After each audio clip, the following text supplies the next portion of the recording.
problème de la présence de Dieu n'est pas une option. La présence de Dieu, c'est un besoin qu'éprouve le croyant né de nouveau. Comprenez bien ce que je vous dis, c'est important. Le besoin que vous allez avoir de la présence de Dieu, c'est pas juste parce qu'on l'a organisé, c'est pas juste parce que c'est écrit dans la Bible, c'est pas juste parce qu'une série de règles... Comme un poisson dans l'eau, la présence de Dieu est l'atmosphère de vie d'un croyant, de celui qui est né de nouveau et né de nouveau en Jésus-Christ. Alors dans cette vidéo, le pasteur nous donne plus de lumière là-dessus. N'oubliez pas de vous abonner à la chaîne pour ne pas manquer des prochaines vidéos. Bon visionnage. La présence de Dieu qui nous transforme. Voyez-vous, après avoir été hospitalisé, j'ai fait une expérience assez particulière et c'était une expérience physique que je n'ai pas choisie. Mais après être sorti de l'hôpital, j'étais extrêmement faible. Vous l'avez vu sur la vidéo que j'ai faite et celle-ci avait été faite 15 jours plus tard. Mon corps a commencé à réclamer le soleil. Alors, c'est très difficile de vous expliquer ce que je vivais parce que moi, je ne suis pas quelqu'un qui recherche particulièrement la présence du soleil, m'étendre sur une plage pendant des heures, à mettre de l'huile d'un côté, me tourner, mettre de l'huile de l'autre. À la fin, je me dis encore un peu de persil et du sel, et puis on est bon à être consommé. C'est vraiment pas, ma femme peut vous en témoigner, c'est pas mon truc. Mais là, comment vais-je vous traduire mon besoin? Mon besoin de soleil était aussi impératif que lorsque j'ai faim, mon estomac demande à manger. C'était aussi impératif que cela. C'était aussi impératif que lorsque j'ai soif, eh bien mon corps réclame à boire. Là, soudain, mon corps réclamait des vitamines D. Il réclamait le soleil, il réclamait les rayons. Et pourtant, vous le savez, au mois de mars, avril, bien sûr, nous avons eu de très belles journées. Il y avait beaucoup de soleil, mais il faisait froid. Bien, demandez mon épouse. Première des choses, dès que je me levais, dès que j'étais prêt, je m'emmitouflais dans mon manteau d'hiver et je sortais. Et j'étais assis pendant des heures au contact du soleil. Il y a un jeune étudiant d'école biblique qui habitait à côté de chez nous, et il pouvait vérifier cela tous les jours. J'étais assis là et je m'exposais juste au soleil. C'est comme si mon corps réclamait le soleil et que le soleil était en train de produire une transformation en lui. Et en effet, petit à petit, je me sentais mieux, petit à petit, je reprenais des forces. Alors, je ne vous dis pas que je ne suis pas en train de résumer la guérison du coronavirus aux vitamines D. Je ne vais pas partir dans un débat comme la chloroquine ou je ne sais quoi encore. Ce n'est pas mon propos. Ce qui est mon propos, c'est que mon corps avait besoin de la présence du soleil, et ça lui était indispensable. Eh bien, écoutez, chers amis, vous qui suivez ce matin, j'aimerais vous dire ce que dit le psaume 42, verset 1. Il dit « Comme une biche soupire après des courants d'eau, ainsi mon âme soupire après toi, ô Dieu. » En d'autres termes, le problème de la présence de Dieu n'est pas une option. La présence de Dieu, c'est un besoin qu'éprouve le croyant né de nouveau. Comprenez bien ce que je vous dis, c'est important. Le besoin que vous allez avoir de la présence de Dieu, c'est pas juste parce qu'on l'a organisé, c'est pas juste parce que c'est écrit dans la Bible, c'est pas juste parce qu'une série de règles vous indiquerait qu'il vous faut passer tant et tant de temps dans la présence de Dieu.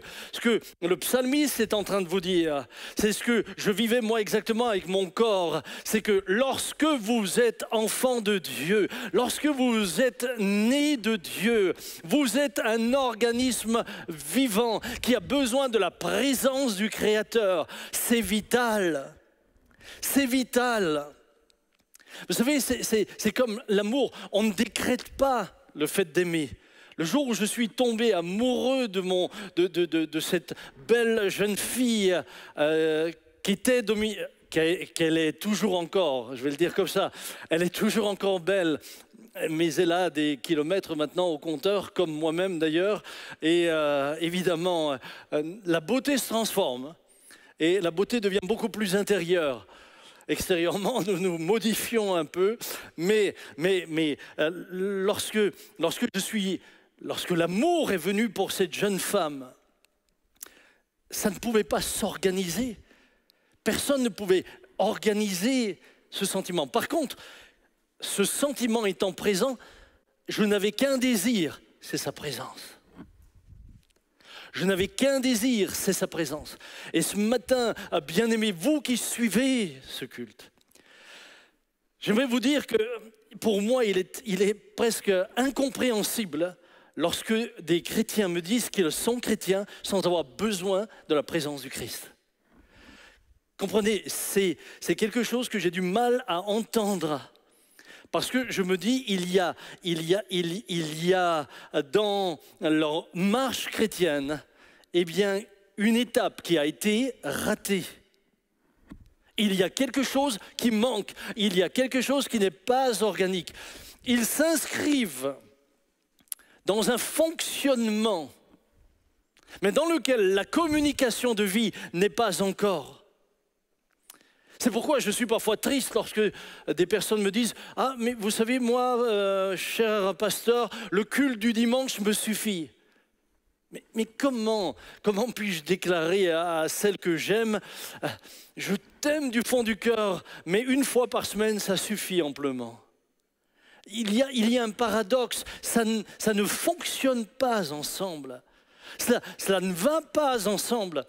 Si l'amour est là, alors j'ai besoin de sa présence, je cherche sa présence et je peux vous assurer qu'en tant que jeune homme, mais je faisais tout pour être en sa présence, tout. Et qu'il pleuve, qu'il neige, je me souviens, il faisait parfois un temps terrible et cela ne m'empêchait pas de prendre, pour ceux qui ont vécu au dernier millénaire, vous vous souvenez que nous avions des 103 Peugeot. Alors bien sûr les jeunes gens, vous ne savez même pas à quoi ça ressemble, mais... Nous avions des 103 Peugeot. Souvent, j'ai rencontré Dominique très jeune, j'étais encore adolescent, et souvent on trafiquait encore nos pots pour aller plus vite. Ça faisait du bruit. Eh bien, je fendais la nuit, j'y allais, qu'il pleuve ou qu'il neige, je faisais tout pour y arriver, parce que tout simplement, c'était naturel. D'où mon incompréhension lorsque des hommes et des femmes me disent « Mais non, moi ça me suffit ». Non seulement en tant que chrétien, naturellement, j'ai besoin de la présence de Dieu. Et si ce matin, vous n'avez pas besoin de cette présence, sincèrement, posez-vous des questions. Il y a quelque chose dans votre relation avec Dieu qui est en souffrance. Parce que non seulement moi j'ai besoin de la présence de Dieu, mais j'ai besoin de prendre conscience ce matin que Dieu aime ma présence. C'est quelque chose que nous ne considérons pas suffisamment, mais Dieu aime notre présence. Dieu aime notre présence. Et lorsque vous regardez l'Écriture, vous voyez à différentes reprises que Dieu s'organise, lui, pour venir à notre rencontre. Dès la Genèse, Dieu va à la rencontre d'Adam et d'Ève dans le jardin. Dès la Genèse. C'est-à-dire que Dieu a développé avec l'homme et la femme que vous et moi nous sommes, Dieu a développé une communion. Et c'est dans cette communion et dans sa présence que je change et que je suis transformé. Lorsque Dieu arrivera dans le jardin et qu'Adam ne sera pas présent au rendez-vous, non pas que Dieu ne savait pas où Adam se trouvait géographiquement, mais il dira quand même, Adam, où es-tu? Où es-tu? Il y avait là cette joie de Dieu de rencontrer l'homme. Il y avait ce bonheur que Dieu a lui aussi à rencontrer l'homme. Ce n'est pas seulement moi qui ai le bonheur de rencontrer Dieu, mais c'est extraordinaire de se rendre compte que Dieu se réjouit de me rencontrer. Et là, il lui dit, mais où es-tu, Adam? Et ce matin, peut-être, il te dit, mais où es-tu, Kevin? Où es-tu, Eric? Où es-tu, Monique? Où es-tu, Sarah? Il veut cette présence. La vie chrétienne, c'est une vie de communion. C'est organique, c'est la vie. C'est la vie. C'est en cela que je rejoins entièrement Benjamin en disant que ce n'est pas seulement structurel. C'est d'abord la vie. Après, la vie se structure. Mais c'est d'abord la vie. Et s'il n'y a pas la vie, vous pouvez structurer ce que vous voulez. Vous savez, vous pouvez aller essayer d'organiser pour un cadavre tout un programme. Il reste un cadavre. Il reste un cadavre. Où es-tu ce matin? Où es-tu, Dieu? Dieu te cherche dans sa présence pour une transformation. Je suis parfois surpris que nous oublions à quel point le prix qui a été payé pour nous est un prix élevé pour que nous puissions avoir cette communion. Mes amis, Jésus va mourir. Il va passer par des moments terribles jusqu'à dire si cette coupe pouvait s'éloigner de moi. Il est dit qu'il a été saisi d'angoisse. Mais tout cela, il le fait. Pourquoi? Pour que nous puissions avoir une voie nouvelle, ouverte pour venir maintenant dans la communion avec Dieu. Tout cela, c'est la recherche d'un nouveau chemin, d'une nouvelle voie qui s'ouvre pour nous. Je suis parfois confondu parce que l'on théâtralise souvent la Sainte Seine. Je vois beaucoup d'endroits où on m'a présenté d'ailleurs la Sainte Seine comme le moment le plus important du culte. Et c'est vrai que c'est un moment important lorsque nous remémorons ce que Christ a fait pour nous. Mais je vois dans ces moments-là les gens prendre souvent une mine très, très triste. Et puis tout d'un coup devenir très solennel, presque austère. Parce qu'il célèbre la Sainte Seine, mais pardonnez-moi, et je le dis avec beaucoup de respect, sans agression aucune, mais parfois ça me fait penser plus à du théâtre qu'à autre chose, et je vais vous dire pourquoi. Parce que si vous avez cette mine-là, et si vous prenez ce ton tellement grave, il est mort pour moi, mais qu'après, vous ne profitez pas du chemin qu'il a ouvert pour le rencontrer chaque jour, je me dis, vous ne croyez même pas à ce que vous faites au moment où vous prenez la Sainte Seine.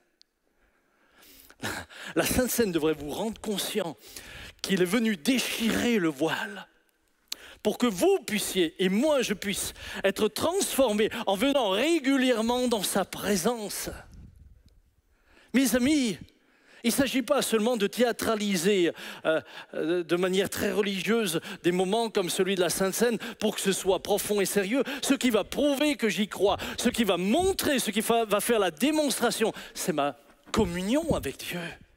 C'est le besoin de cette communion. C'est cette joie que j'éprouve pour aller prier. Vous savez, quand je me dis, mais s'il faut... On pourrait faire une loi dans ce pays en forçant les gens à prier, mais ce n'est pas parce qu'on les aurait forcés à prier qu'ils seraient nés de nouveau et qu'ils auraient une communion avec Dieu, pas du tout. Ça ne servirait à rien. Et ce qui me fait de la peine, c'est que je vois aujourd'hui beaucoup de chrétiens à qui l'on a enseigné, par exemple, qu'au nom de la foi, ils pouvaient réclamer toutes sortes de choses. Ils arrivent devant Dieu, et puis ils commencent à réclamer leurs droits. Ils réclament leurs droits sans même aspirer à avoir de la communion avec lui. J'aimerais vous rappeler que le fils prodigue, en dehors de la maison du Père, avait perdu tout le bénéfice de la maison du Père, en dehors de sa présence. En dehors de cette communion, que voulez-vous revendiquer? Vous et moi, nous avons tous besoin de la communion, de la présence de Dieu. Cette présence de Dieu nous transforme. Et c'est mon premier point, ce n'était que mon introduction. Et là, je vous imagine devant votre écran à regarder la montre en disant, déjà, nous allons être transformés par la patience. Je saurai m'arrêter à temps. La présence de Dieu nous transforme. Vous savez, on fréquente de préférence les personnes que l'on aime, que l'on respecte et que l'on admire. En tout cas, moi, je suis comme ça. Je préfère fréquenter les personnes d'abord que j'aime, que j'estime, mais également que que je respecte et que j'admire. Le fait juste de fréquenter quelqu'un ne veut pas dire qu'on est heureux de le faire. Vous avez des détenus qui fréquentent d'autres détenus, ils sont enfermés avec eux pendant 20 ans. C'est pas par choix. Être dans le même lieu géographique ne veut pas dire qu'on l'a toujours fait par choix, mais quand on peut choisir, en général on choisit les hommes et les femmes avec lesquels on aime être parce qu'ils nous apprennent quelque chose, parce qu'eux-mêmes sont bons.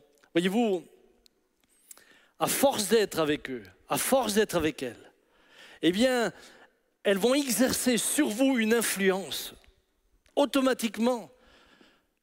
D'ailleurs, il y a des proverbes qui disent « Dis-moi qui tu fréquentes, je te dirai qui tu es ». Ou alors, les mauvaises fréquentations corrompent les bonnes mœurs. Les mauvaises fréquentations corrompent les bonnes mœurs. On a un problème actuellement dans les prisons, c'est qu'on a des gens qui se radicalisent en prison. Et on a découvert qu'ils se radicalisent. Pourquoi? Parce qu'au contact d'autres radicaux, eh bien, ils sont impactés et petit à petit, ils se transforment. Ils sont transformés par ceux avec lesquels ils se retrouvent pendant leur détention. Il y a donc une transformation qui s'opère lorsque vous êtes en présence d'hommes et de femmes, que ce soit en bien ou en mal. Mais il y aura une transformation. Si, comme le dit ce proverbe, les mauvaises fréquentations corrompent les bonnes mœurs, j'aimerais vous dire que les bonnes fréquentations, elles, encouragent les bonnes mœurs.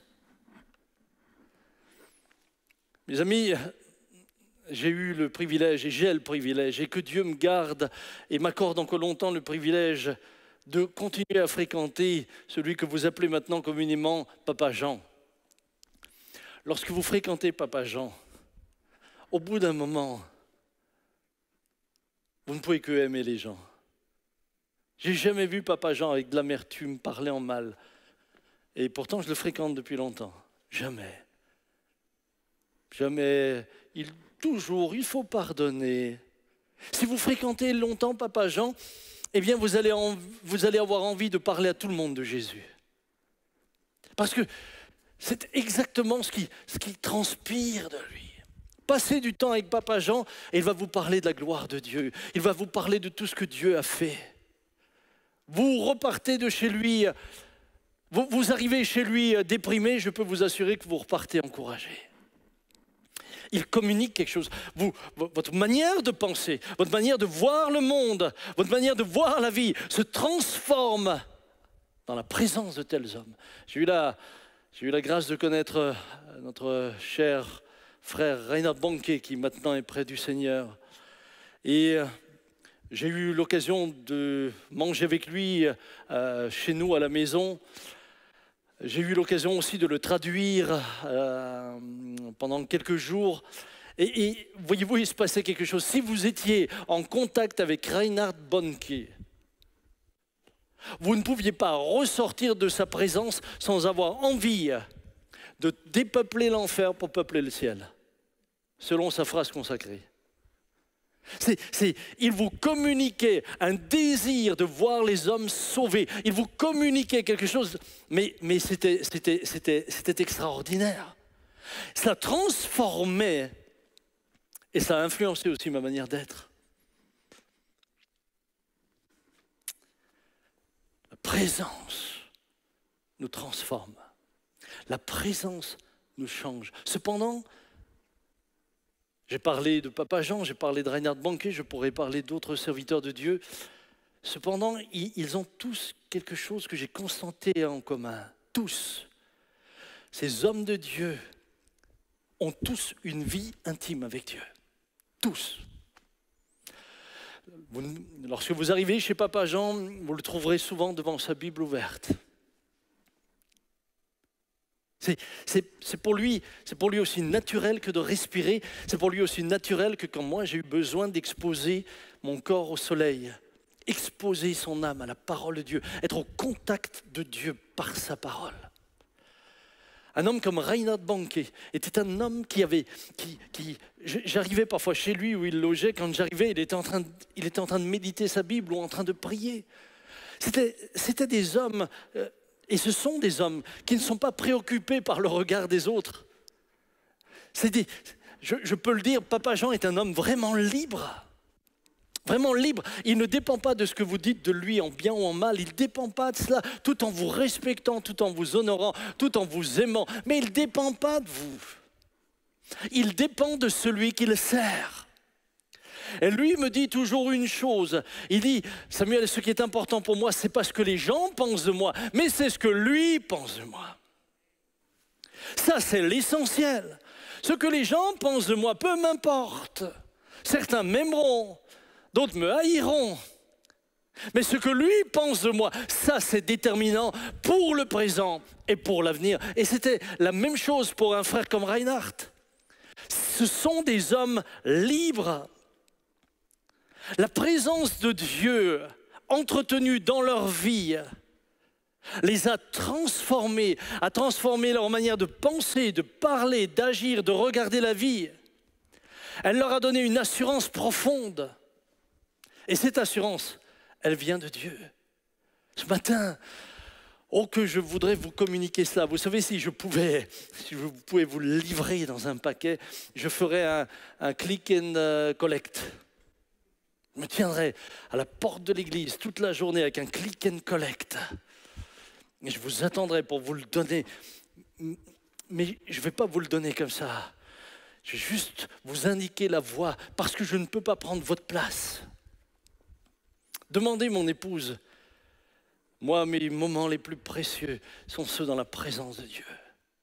Elle le sait, je lui dis, chérie, je m'en vais maintenant. Je vais prier. Elle ne me dérange pas. Elle me laisse. Et lorsque je pars pas comme celui qui doit aller faire son devoir. Je ne pars pas comme celui c'est le pasteur, il faut qu'il aille faire son job, il faut qu'il aille prier. Non, c'est juste pour moi le moment privilégié. Je me réjouis d'aller en sa présence. C'est là que je retrouve, ma joie, ma paix. C'est là que je trouve aussi toutes les forces dont j'ai besoin. Vous savez, après la journée que j'avais vendredi, ma joie était encore le même soir, de me retirer là-dedans. Très souvent, c'est ma salle de bain qui me sert de chambre haute. Et de me retrouver là et de pouvoir dire, Seigneur, peu importe tout ce qui s'est passé dans cette journée, le moment le plus beau, c'est celui où je suis avec toi. Je voudrais tellement vous le communiquer, parce que c'est dans ces moments-là que vous êtes transformés. Sa présence passe par une rencontre. Alors, pourquoi est-ce que je dis cela? Eh bien, je dis cela parce que lorsque vous prenez le terme présence, bien sûr, cela semble logique que la présence, c'est la présence de quelqu'un, mais c'est le fait d'être physiquement à quelque part auprès de quelqu'un. Voilà ce qu'est la présence. C'est le fait d'être physiquement présent auprès de quelqu'un. En d'autres mots, c'est un choix que vous faites. C'est un désir que vous avez. Et comprenez bien, je reviens à l'origine. Ce désir, c'est le résultat de la communication de la vie en vous. Quand ce désir n'existe pas, parce qu'un désir qui est forcé, c'est plus un désir. Quand le désir est là, c'est que la présence de Dieu et la communion avec Dieu est là. Être avec lui est ce qui vous change. Jésus voulait des hommes avec lui. À Pierre, il dira entre autres, toi, suis-moi. Ça implique une volonté, un désir de le rencontrer. Je vais faire le chemin vers lui. Mais ce qui me permet de faire le chemin vers lui, c'est que notre relation est organique, elle est vivante. Elle n'est pas technique, elle n'est pas juste théologique. Elle n'est pas juste fabriquée. Il y a une communion de vie. Quand je rentre chez moi à la maison, quand je vais voir mon épouse, quand je me réjouis d'aller la voir. Pourquoi? Parce que quand tu aimes ta femme, tu te réjouis de rentrer. Le jour où il faudra me frapper pour que je rentre, c'est que probablement notre relation est morte. Mes amis, entrer dans la présence de Dieu, c'est notre honneur. Tous ceux qui ont été dans la présence de Jésus ont été transformés. Pensez à Zachée. Un moment avec toi. On a ce beau chant qui dit un moment avec toi pour te louer, pour t'adorer. Je voudrais qu'on le chante à la fin. Est-ce que c'est possible? Je m'adresse là aux techniciens. Si on peut le chanter à la fin. Aux musiciens, pardon, les techniciens, restez à votre poste. Un moment avec toi pour te louer, pour t'adorer. Mes amis, Zachée, après sa rencontre avec Christ, va n'avoir qu'un seul désir. C'est un homme transformé. Si j'ai fait du mal à quelqu'un, je vais lui rendre le quadruple de ce que je lui ai pris. Si ça, ce n'est pas une transformation. Attendez, si tous les voleurs en France commençaient à rendre le quadruple de ce qu'ils ont pris, je pense que notre budget national, rien que ce qu'on a pris aux impôts, commencerait à monter. La Samaritaine, une femme transformée, elle sort de la présence de Christ. Elle n'a qu'une envie, elle n'a plus qu'un désir, c'est de parler de celui qu'elle a rencontré à tous ses amis. Il y a dans la présence de Dieu une transformation qui se fait en vous, et cette transformation va se traduire de manière concrète. Je suis parfois surpris de voir les chrétiens ne pas avoir ce zèle pour annoncer Jésus. Alors, c'est des grandes déclarations pendant les cultes, en chantant, mais vous savez, quelqu'un disait un jour, on ne ment jamais plus que quand on chante, parce qu'on dit des choses qu'on ne fait pas.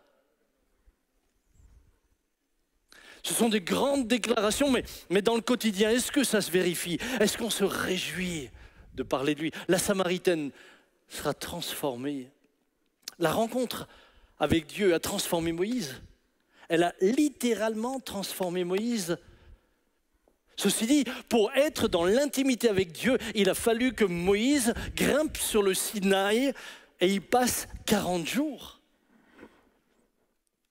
Il y a un moment donné où il y a une décision. Et cette décision, bien sûr, elle est enclenchée par cet amour que j'ai pour Dieu, par cette communion réciproque, parce que je sais, il se réjouit de me rencontrer, je me réjouis de le rencontrer. J'ai escaladé le Sinaï. Quand je dis escalader, ce n'est pas juste le terme, escalader n'est pas juste. Je suis monté les escaliers qui arrivent jusqu'au Sinaï. Eh bien, je vous assure que pour y monter, il faut avoir envie d'y aller. Et évidemment, est-ce que j'étais sur le Sinaï ou pas? Je ne vais pas discuter cela maintenant. À l'époque, c'était encore, c'était en Égypte. Alors certains vous diront, mais le Sinaï n'est pas là-bas, il est ailleurs. Peu importe. Peu importe. Vous comprenez bien que mon propos, ce n'est maintenant pas la situation géographique du Sinaï. Mon propos, c'est il fallait vouloir y monter. Et du temps de Moïse, il n'y avait pas d'escalier. Il fallait qu'il veuille y monter. Mais c'est en y montant qu'il a été transformé et qu'il a reçu les commandements. Je vois des chrétiens qui me disent « Ah, Dieu ne me parle jamais, Dieu ne me donne jamais rien. » Si tu ne montes pas en sa présence, comment veux-tu qu'il te donne quelque chose? Ne pleure pas, ne te plains pas, remets-toi en question, cherche-le, laisse sa vie par son esprit agir en toi. Sa présence nous transforme à son image, dit l'Écriture. À son image. Elle ne nous transforme pas juste pour que nous soyons des gens sympathiques, elle nous transforme à son image. Il n'y a pas de transformation à son image sans une rencontre avec lui. Et je parle là d'une réelle expérience spirituelle, comprenez bien. Chers amis, ce matin, je vous annonce pas seulement un message qui serait un message théologique, je vous parle d'une expérience spirituelle. C'est-à-dire une expérience surnaturelle. Quand nous disons que nous sommes sauvés par grâce, nous le sommes du début à la fin, nous le sommes même quand nous avons la foi. C'est une grâce, c'est un attouchement de Dieu. Alors certains me diront, ah ben voilà, ça s'explique. Certains peuvent croire, d'autres pas croire. Non, non. Tous ceux qui le cherchent le trouvent et il se révèle à tous ceux qui le cherchent. Tous ceux qui le cherchent le trouvent. Et il se révèle à tout homme. La Bible dit qu'il parle à tout homme 2 à 3 fois. Mes amis, ce matin, Moïse fut transformé après l'avoir rencontré. Je reviendrai un peu plus tard sur sa transformation physique, mais les disciples furent transformés dans la présence de Christ. Ils furent transformés. Mais pour cela, cette présence est nécessaire. Saul de Tarse va être transformé par la venue de Jésus sur le chemin de Damas. Et la transformation va passer par tout d'abord une descente. Il tombe de son cheval. Il devient aveugle.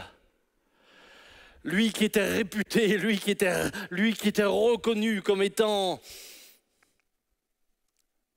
le porte-parole de tout ce qui est la règle religieuse en Israël, lui qui persécutait les chrétiens, le voilà maintenant transformé, mais pas transformé à l'image où beaucoup de chrétiens se l'imaginent. Très souvent, les chrétiens viennent à Christ pour améliorer leur vie. Ce n'était pas le cas de Paul. Paul va tout perdre. Alors qu'avant, il était un homme respecté par la société dans laquelle il était.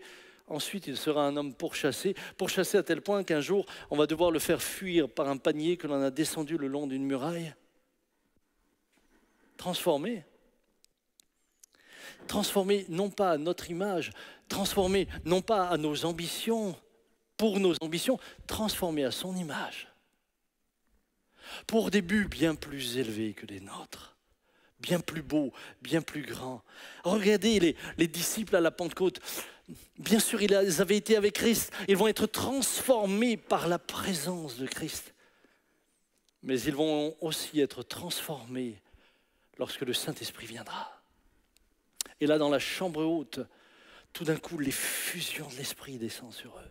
Une transformation se fait. Voilà que ces hommes reçoivent une hardiesse comme ils n'en avaient jamais, une autorité comme ils n'en avaient jamais. Voilà que tout d'un coup, ils passent du régime de la loi au régime de la grâce.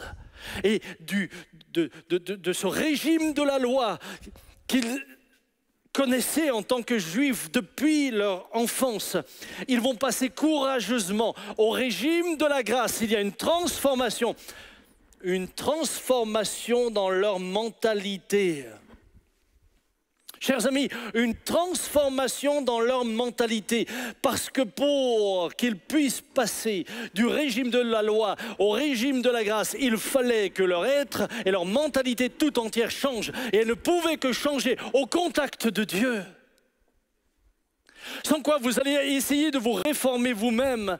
Et en vous réformant vous-même, vous allez toujours vivre dans une forme de tension parce que la chair va vous imposer son régime, votre mentalité non régénérée va vous imposer son régime et les règles que vous êtes fixées vont vous imposer un autre régime. Mais la loi nous fait la démonstration.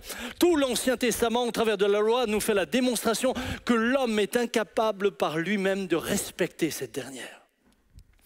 Paul le dira, ni nous ni nos pères n'avons pu le faire, ni nous ni nos pères. Par contre, la rencontre avec Dieu, par la puissance du Saint-Esprit, transforme leur cœur et leur mentalité. Et là, soudain, ces hommes, des hommes comme Pierre, qui a encore eu peur au moment de Gethsémanée, qui a eu peur dans les moments, dans les heures qui ont suivi, qui a menti, cet homme-là, parce qu'il a été dans la présence de Dieu, dans la présence du Saint-Esprit, cet homme-là va tout d'un coup vivre avec une nouvelle manière de voir le monde, mais aussi une nouvelle manière de voir Dieu, une nouvelle manière de voir de quelle manière on s'approche de lui. Et tout d'un coup, il sort du régime de la loi pour être dans le régime de la grâce. Il annonce l'inannonçable pour les Juifs. Jésus est le Messie. Jésus est le Fils de Dieu. Il présente celui qui est mort et ressuscité. Soudain, il dit, ce n'est plus par les œuvres. Et ça, c'est plus précisément l'apôtre Paul. Ce n'est plus par les œuvres que vous êtes sauvés. En sous-entendant les œuvres de la loi. Trop souvent, on entend sous les œuvres, les bonnes œuvres. Paul parle des œuvres de la loi. Ce n'est pas par les œuvres de la loi que vous êtes sauvés, mais par la grâce. C'est un nouveau chemin. Mes amis, ils sont tellement transformés qu'ils sont capables dans cette société de vivre différemment jusqu'à être persécutés. Mais c'est ça la transformation. À ce moment-là, lorsque vous êtes transformé à cause de sa présence, votre vie va être conduite par sa présence. Votre vision de la vie va être changée. Et vous êtes alors en mesure de faire ce qu'il vous demande de faire, peu importe ce que cela va engendrer. Les apôtres n'étaient pas des théoriciens, mais des hommes transformés par la puissance du Saint-Esprit. Ce n'est pas juste des théologiens qui sont venus avec une nouvelle théologie. Les apôtres ne sont pas venus avec une réforme. Les apôtres sont venus avec une voix nouvelle. Les apôtres sont venus avec un message nouveau. Avant, pour vous approcher de Dieu, il fallait les sacrifices, il fallait tout ce que la loi exigeait. Soudain, le voile est déchiré. Le Christ est mort pour vous. Et vous pouvez vous approcher dans la présence de Dieu sans plus offrir tous les sacrifices parce que le sacrifice parfait a été offert. Je ne sais pas si vous voyez, je ne crois pas que nous mesurons toujours, pardonnez-moi, mais je ne crois pas que nous mesurons toujours le bouleversement que les apôtres ont amené dans la société juive d'alors. Je ne crois pas que nous le mesurons. Vous savez, Luther, lors de la réforme au XVIe siècle, Luther, dans sa réforme, va amener des bouleversements profonds. Et bien sûr, on peut critiquer Luther sur différents points. On pourrait l'aborder sur tel point, on pourrait dire, mais est-ce qu'on se remet dans la peau de Luther? Est-ce qu'on se souvient, les gars, ils sortent du Moyen-Âge?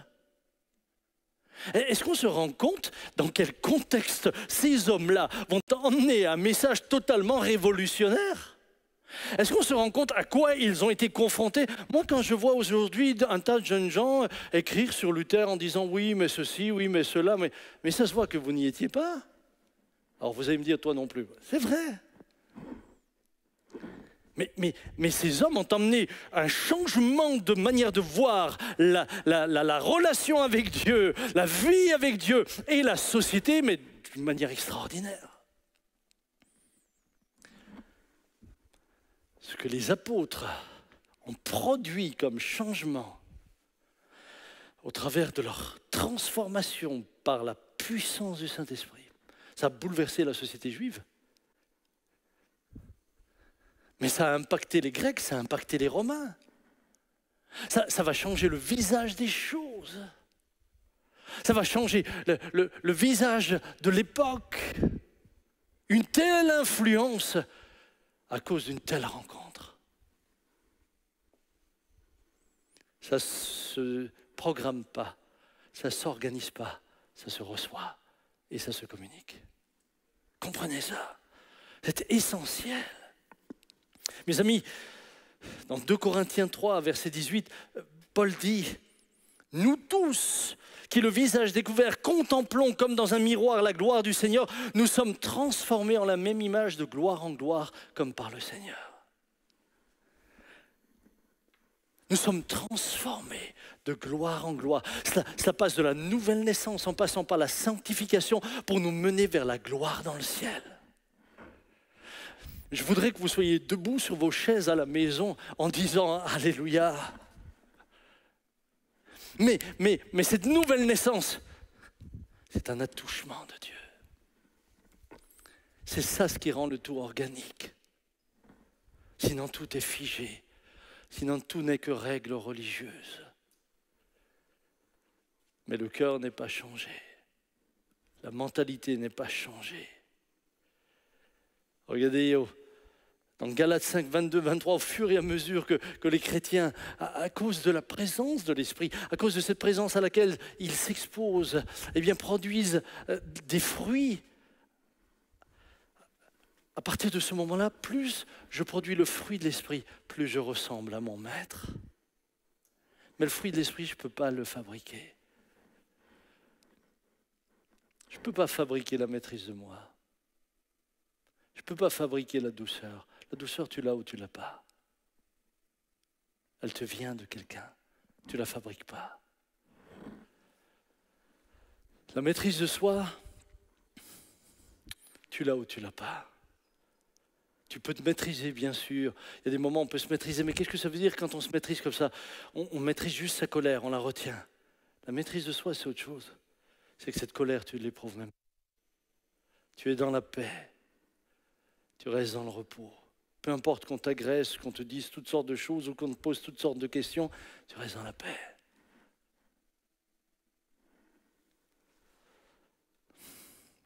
Paul dit dans Romains 12, 2, j'ai pris la version en français courant. Ne vous conformez pas aux habitudes de ce monde, et c'est le texte que méditait Benjamin la semaine dernière. Mais laissez Dieu vous transformer et vous donner une intelligence nouvelle. Vous l'avez compris. Pour cela, il vous faut sa présence. Vous pourrez alors discerner ce que Dieu veut, ce qui est bien, ce qui lui est agréable et ce qui est parfait. En d'autres termes, vous ne pourrez pas le discerner s'il n'y a pas d'abord cela. On peut vous faire des règles en disant « ça c'est bien, ça c'est mal, ça c'est bien, ça c'est mal ». Mais ça vous infantilise. Mon but en tant que pasteur dans cette église, ce n'est pas d'avoir une église infantilisée à qui il faut toujours, tu as le droit ou tu n'as pas le droit. Il faut toujours un pasteur pour lui dire, ça tu as le droit, tu n'as pas le droit. Mon désir en tant qu'homme de Dieu dans cette maison, c'est que vous ayez une rencontre avec Dieu qui change votre mentalité et qui vous amène à discerner, parce que l'Esprit est en vous, ce qui est bon de ce qui est mal. Mes amis, chers frères et sœurs, ma prière, c'est que, et même si un jour on devait nous fermer toutes les églises pour d'autres raisons que des raisons sanitaires, et même si un jour, comme dans certains pays, en Algérie et ailleurs, on devait nous interdire, ma prière, c'est que vous continuez à être l'église de Christ partout où vous serez. Et en nous interdisant de nous réunir, le diable ne nous aura juste que multiplié partout. Parce que vous serez des hommes et des femmes transformés.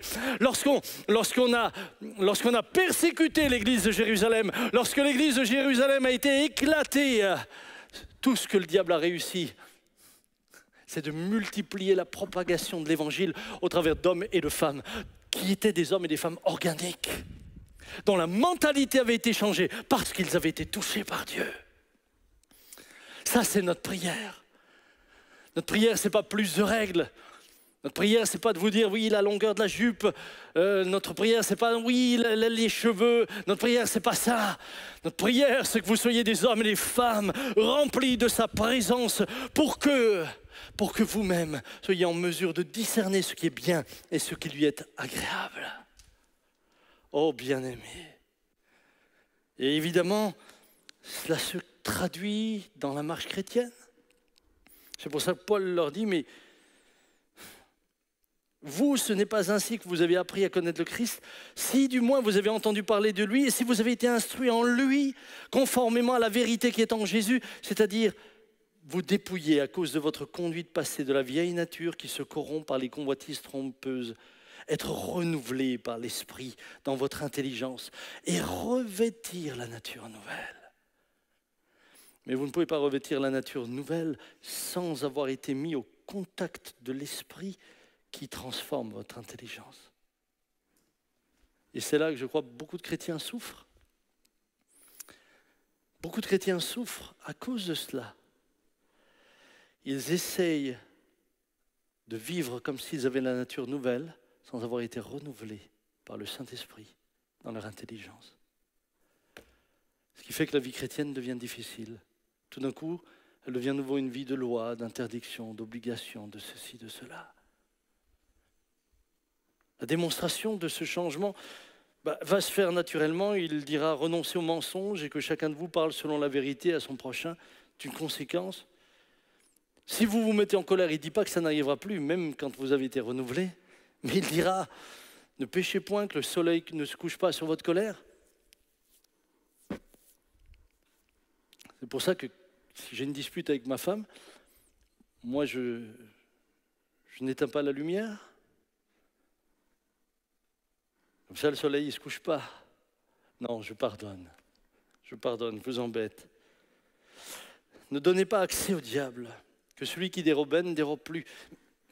Mais c'est une conséquence de ne plus dérober. C'est plus, maintenant je suis chrétien, je n'ai plus le droit de dérober. Non, je suis un homme nouveau. J'ai une nouvelle manière de voir les choses. J'ai été transformé par Christ. Avant, j'étais adultère.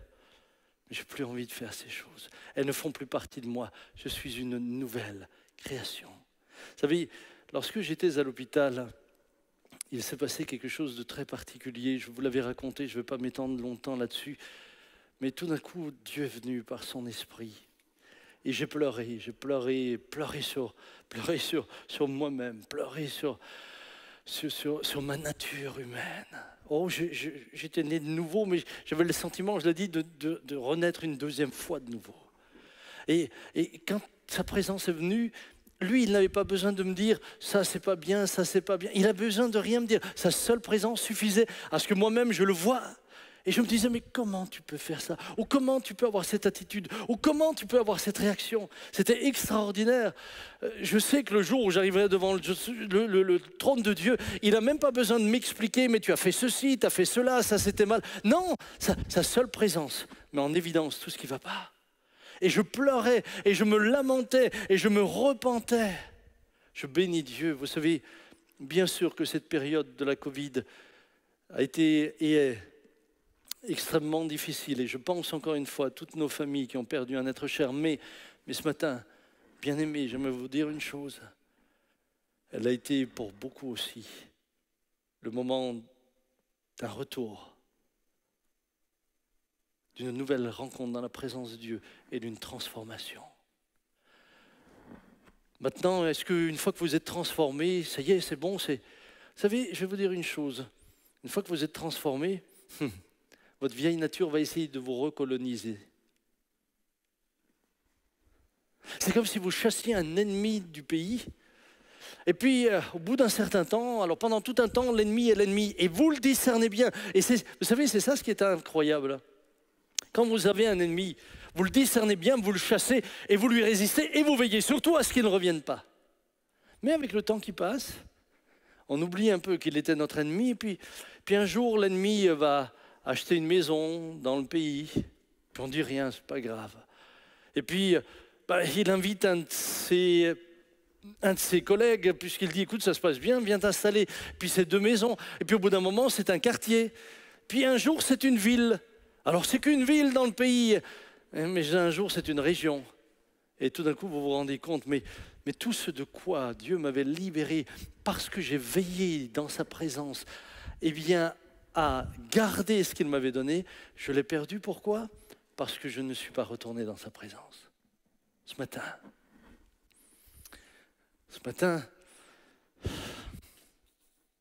je ne suis même pas à la moitié de mon message. Mais je vais m'arrêter. Parce que je crois du fond du cœur que si aujourd'hui, maintenant, vous prenez conscience de cela, vous ne pourrez plus jamais être les mêmes.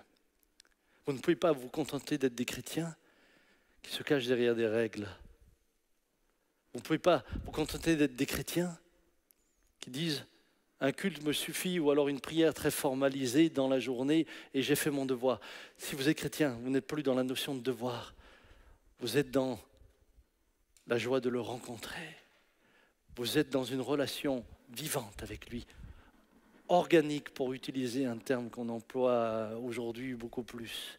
Vous êtes dans une relation dans laquelle le rencontrer, c'est devenu un privilège.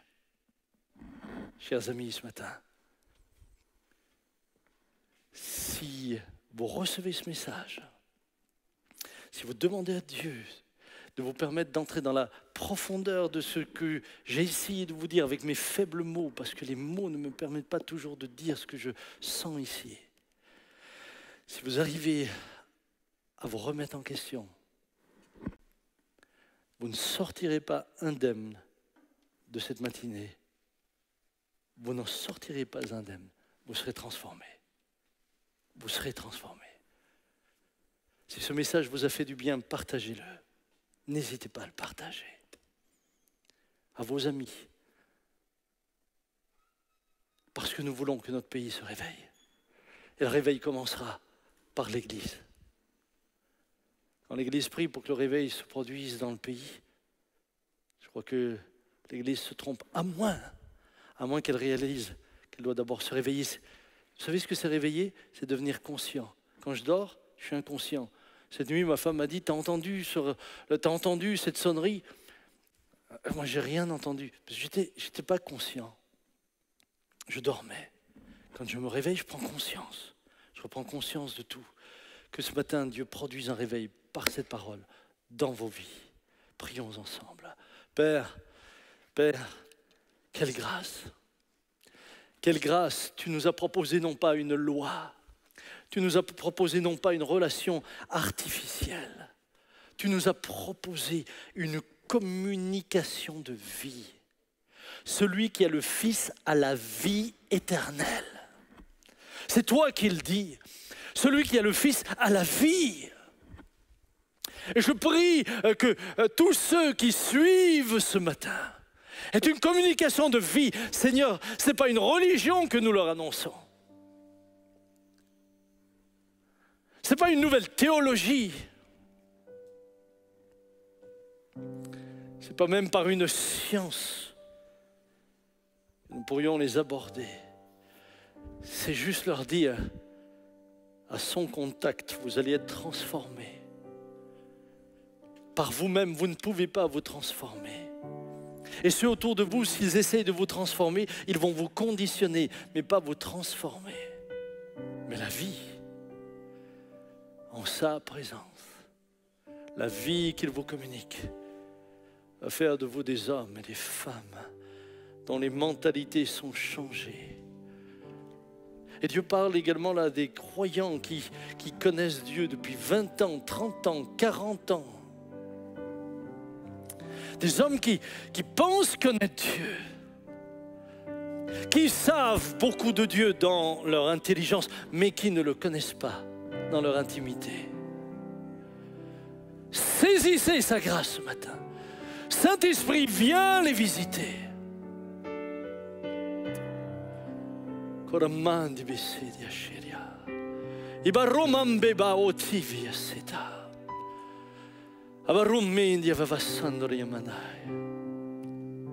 Ma prière est que le Saint-Esprit vous visite en cet instant.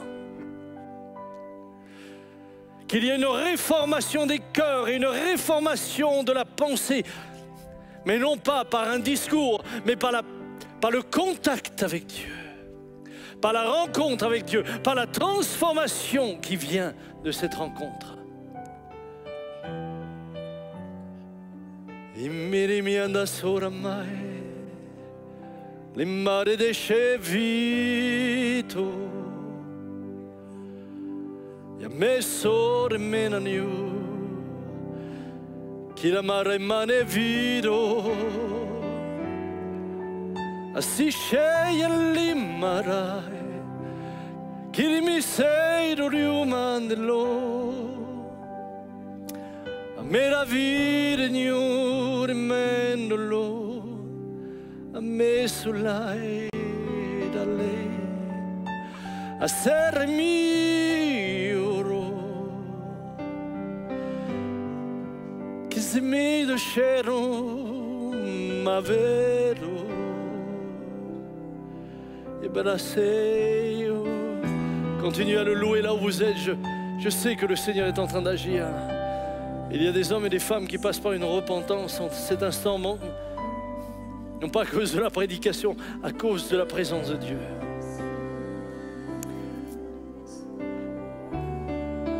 Johanna, Mélanie, continue à louer dans l'esprit, continue à louer dans l'esprit.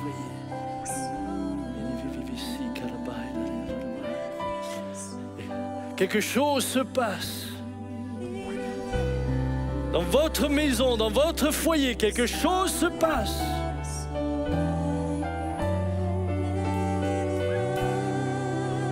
Oh Dieu, remplis l'endroit où ils sont de ton atmosphère de grâce.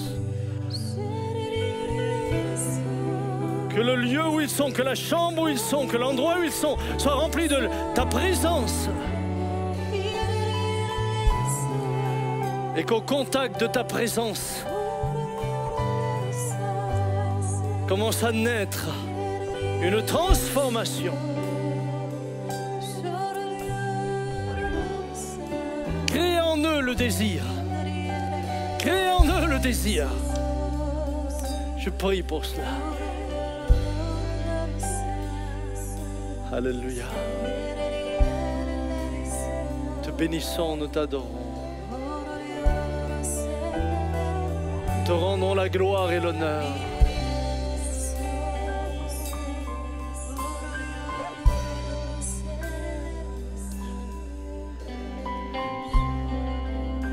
Jésus a dit, ce qui est impossible aux hommes est possible à Dieu. Il dit ça à un homme qui avait perdu sa petite fille et dont on venait de lui dire, elle est morte. Elle est morte. Et c'est comme une parole de vie pour beaucoup d'entre vous. Il y a là une parole de Dieu pour beaucoup d'entre vous. Vous dites, mais je suis comme mort. Ce que j'ai entendu ce matin est tellement vrai. Je suis comme coupé, je suis comme en dehors du jardin, en dehors de la présence. Comme si j'avais petit à petit suivi Adam et Ève et suis sorti de la présence de Dieu. Mais ce matin, il y a une parole de vie. Ce qui est impossible aux hommes est possible à Dieu. Ce que vous, mes amis, vous ne pouvez pas faire, vous ne pouvez pas le faire, il va le faire. Dans la mesure où vous lui ouvrez votre cœur, vous lui dites, je me repens, je le désire. Que sa grâce soit sur vous.